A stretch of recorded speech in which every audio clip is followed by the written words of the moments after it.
Shalom, puji Tuhan.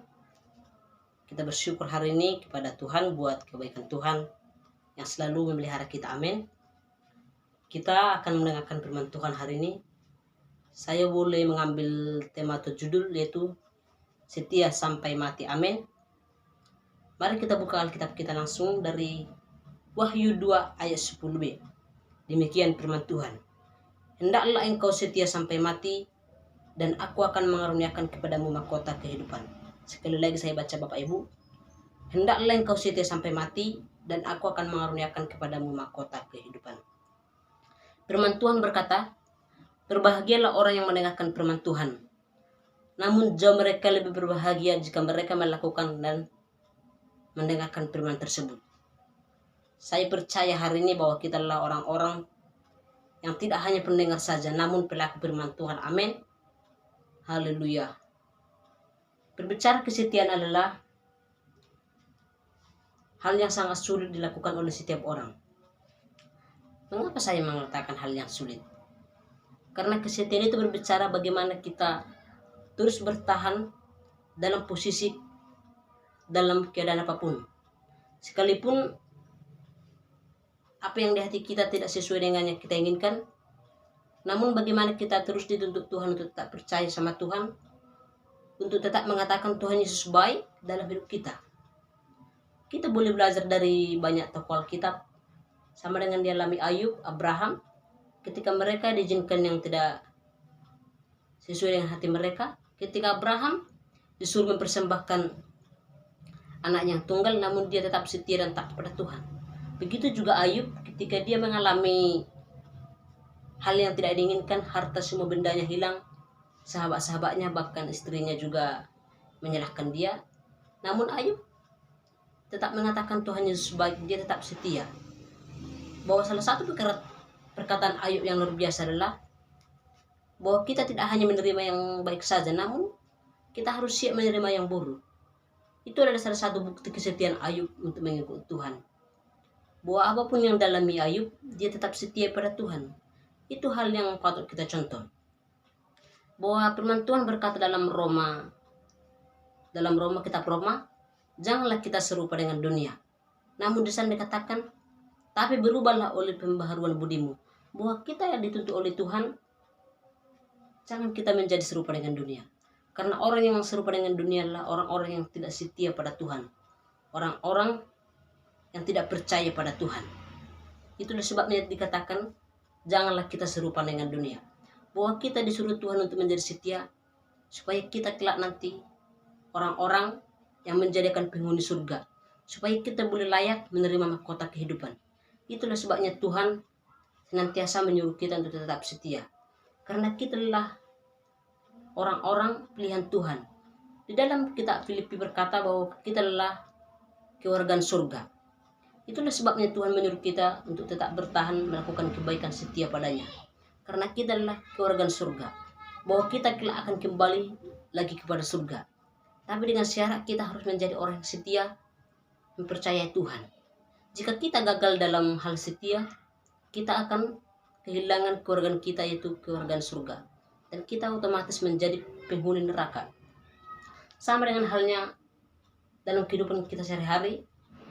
Jika dalam sebuah keluarga kita melawan orang tua kita, memberontak, mungkin orang tua kita akan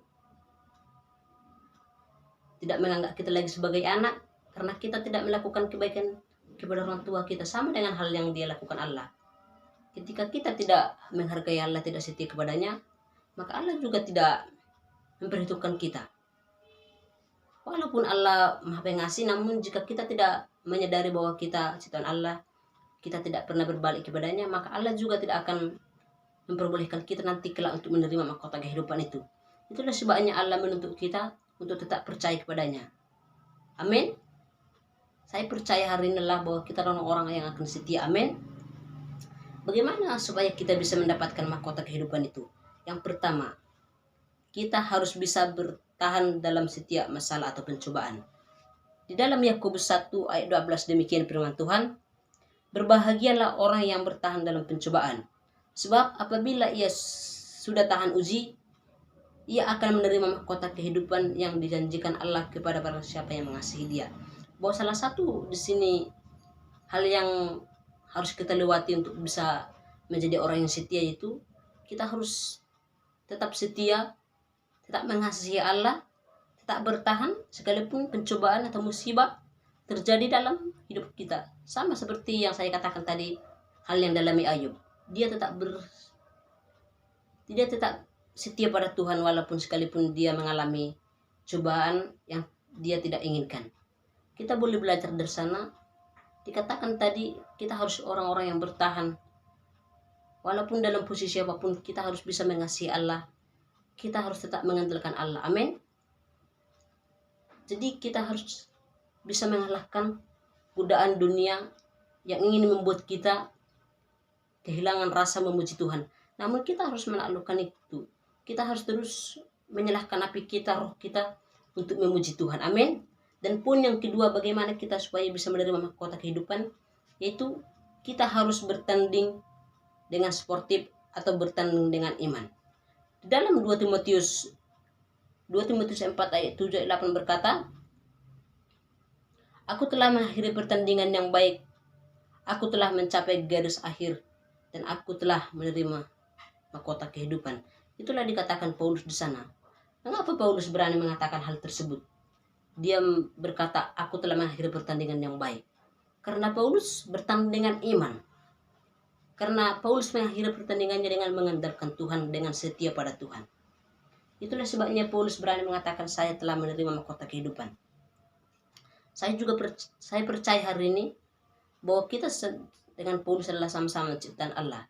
Maka saya percaya bahwa kita juga bisa melakukan apa yang dilakukan Paulus. Amin. Dan pun yang terakhir, supaya kita menjadi orang yang bisa menerima mahkota kehidupan adalah kita harus jadi pemenang. Dalam Wahyu 3 ayat 5 berkata, "Barang siapa menang, ia akan dikenakan pakaian putih yang demikian.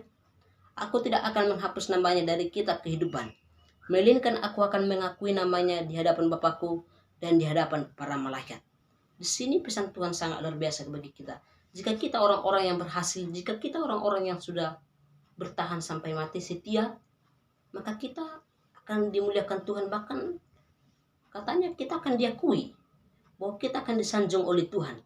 Itu salah satu penghormatan besar bagi kita jika kita disanjung Tuhan. Maka hal yang kita lakukan secara untuk itu, kita harus menjadi orang-orang yang setia, orang-orang yang bertahan dalam setiap pencobaan, orang-orang yang bertanding dengan iman. Sesuai poin yang saya katakan tadi, bahwa kita harus bisa melakukan ketiga hal tersebut. Amin. Saya percaya hari inilah bahwa kita orang-orang yang mampu melakukan kebaikan, orang-orang yang setia, bertahan sampai akhir. Amin. Saya boleh mengambil kesimpulan hari ini, milikilah hati yang taat, bersedia menerima apapun, karena waktu Tuhan pasti yang terbaik. Dan milikilah hati yang tetap setia pada Tuhan dalam keadaan apapun. Amin. Saya percaya hari ini tangan Tuhan akan terus memberkati kita. Tuhan Yesus memberkati. Haleluya. Puji Tuhan.